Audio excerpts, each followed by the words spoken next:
And thank you, Simi, for getting me on the program. All that I would say is that what you call, firstly, a few words about the defense budget. Now, defense and security are something, which really speaking, doesn't appeal to any economist. I've spoken to so many of them as important issues. Still, things keep coming back at you. So I would start with the first point. I saw the slide, the allocation of the defense budget more than 80 billion. I don't know, I've got different figures. 78.7 billion, 79.18 billion. Obviously, the dollar value is changing, and so we can leave it at that, but definitely it's 6.81 lakh crores. The first point I want to stress upon, which was already stressed so well, it is about 1.9% of the GDP. Now, when we ask that defense should be at least, say somewhere around 3% of the GDP, it starts with one issue that basically that unless you have modernization going along with reforms, the defense minister said this will be the year of reform. The first reform we need is in the way of defense procurement. I mean, so I've heard so many people in and out of service who are speaking about it that we are not able to spend the money which is allotted because of our procedures. We can't have a procedure. Well, I'll just give you a small example. I received a challan for wrong parking. It is so difficult to pay it online or offline. Now, we can't have such procedures going on. It was just 500 rupees. But believe me, finally we could pay it, but still we have to get the receipt. I'm just giving you how difficult it is today to get the money and then not be able to spend it. And the second is, what is the need for more money?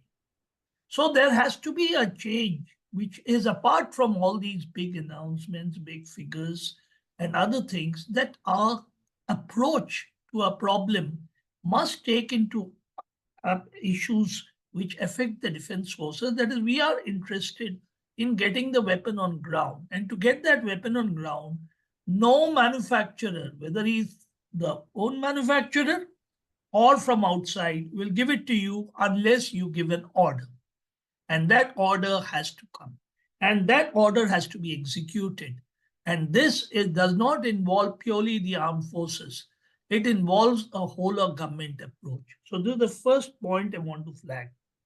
Now, when you say that the defense forces are not necessarily something which leads to economic growth, look at our exports today. Our defense exports are something to be believed incredible.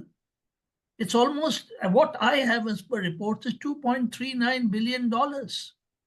Now, imagine a weapon like BrahMos already sold to Philippines, possibly being sold to Indonesia, maybe to Vietnam. Pinaka already sold to Armenia, maybe sold to many other countries. The advanced towed artillery gun likely to be exported. It is just being inducted into the Indian Army. So if we can go in for more privatization and give a level playing field, which is still to be given, as I said, a level playing field doesn't mean that you just say, okay, this police has given this many challans this year. How many are paying back? And I was told by many people, why do you want to pay back? Even if you don't pay, it makes no difference. This is what even the police is saying. Now, that is what is the reality of having these discussions, of understanding why we need the defense, this thing, and what you call, why is it needed for us to continue in the issue of more allocation, a better system of reforms to ensure expenditure takes place. All the figures are being given to you, but I seriously would like to put a few issues for your consideration. The pension budget, I mean, so I have raised it even last time, certain things. Now, we do not project anywhere, and then the US doesn't include the pension budget. I mean, so many countries just don't include the pension budget in the defense budget. Pensions are, after all, we are citizens of the country. Pensions, ECHS, these can be dealt from other sources. And by no means should we get across this idea that the highest allotment is made to defense. Now, when you come down to the fine figures, please go into what allotment has been made for whom and how is it what you call, all right, this thing is taking place. And you will realize that as far as the defense is concerned, the actual things coming down are basically so little that you are not able to do things unless the government interferes and gives you additional allocation. And you may have to go in for what you call issues which are well beyond your capability, for which the government has already said that they would always help you. Now, I want to bring in a few things which are very good. Firstly, the IDEX. I think this is a great thing that is happening, that is allowing the entrepreneurs to make more and more inroads into our system.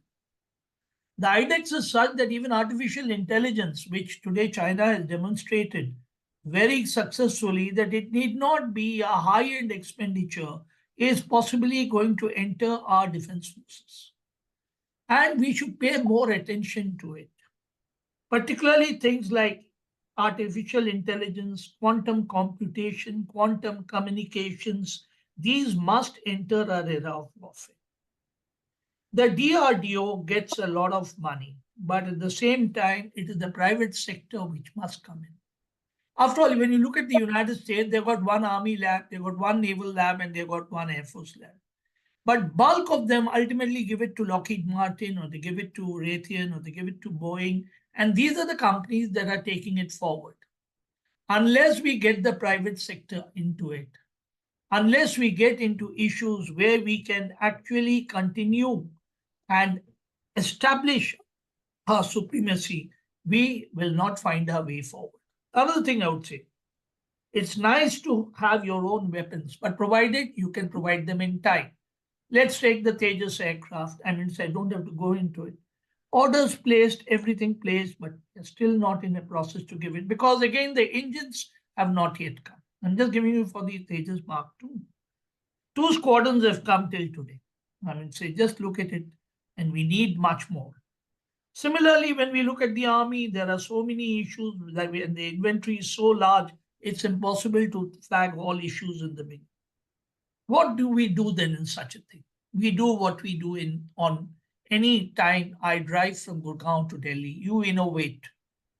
You innovate how do you tackle somebody coming from the wrong side. You innovate how you come across a jam. That means these are issues which are out of the textbook. And this innovation process is what possibly everybody in the defense has to realize.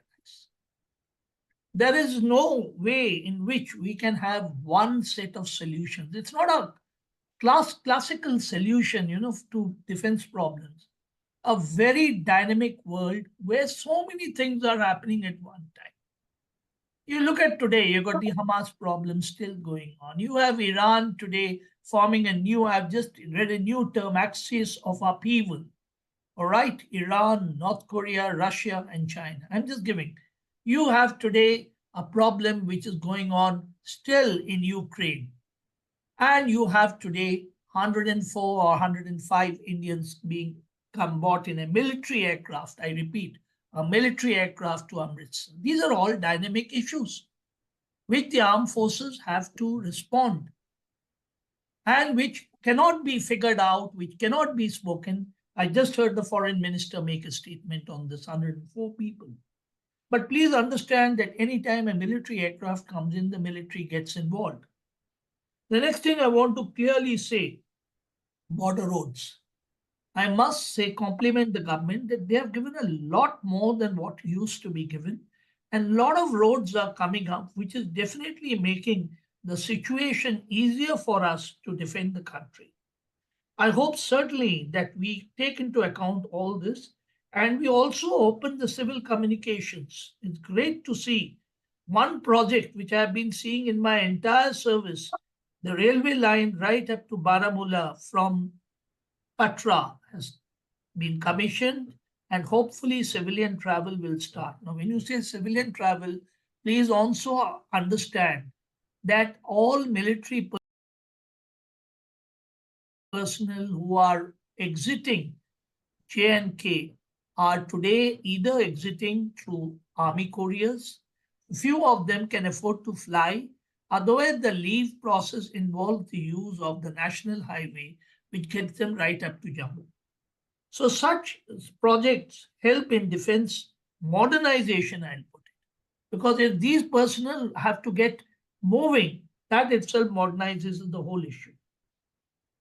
The next thing which I would like to point out is that the defense budget does include, luckily, the Indian Coast Guard and the border roads, and both have been contributing a lot. The DRDO's contribution will improve provided they get into with more and more with the private sector and give the private sector a better way.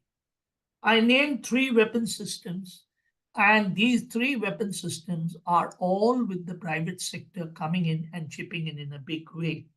The BrahMos also, though, is, remind you, a private sector company under the government of India, which is very, very an innovative issue which President Abdul Kalam had thought about. And today, the BrahMos has about 160 private companies along with it.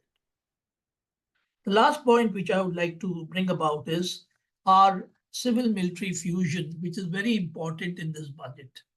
You can allocate any budget. Ultimately, the budget has to be spent and it involves sanction by the Cabinet Committee on Security. Unless there's hardly any small deals. All deals are big deals. They are in thousands. Military equipment is extremely expensive. Whether you want an aircraft, whether you want a tank, whether you want an artillery gun, whether you want rockets. So if you have a long procedure, believe me, if you read that even the latest acquisition procedure, it's so complex, so cumbersome, and so difficult. And lastly, the amount of time it takes from the time the GSQR is made till the time a contract is signed and finally the equipment is inducted. It goes on to almost 3 to 5 years. That means whatever you put in the budget today, it will be about 3 to 5 years before you can actually get on to it.